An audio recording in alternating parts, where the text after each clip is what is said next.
Ang istorya ni Mang Cardo ay patunay na hindi mo kailangang maging mayaman para magsimulang mag-ipon. Kailangan mo lang maging consistent. Hindi siya nanalo sa loto, hindi siya nagkaroon ng malaking sahod, at hindi rin siya biglang yumaman. Ang meron lang siya ay disiplina at sistema. Sa halip na ubusin ang pera sa panandaliang luho, pinili niyang unahin ang kinabukasan. Tinuruan tayo ng kwento niya na ang maliliit na halaga kapag pinagsama-sama at pinatagal sa tamang investment ay nagiging malaki.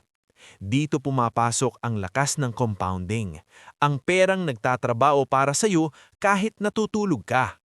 Ang pinakamahalagang aral, hindi mahalaga kung gaano kaliit ang sinisimulan mo. Ang mahalaga ay nagsimula ka at hindi ka tumigil.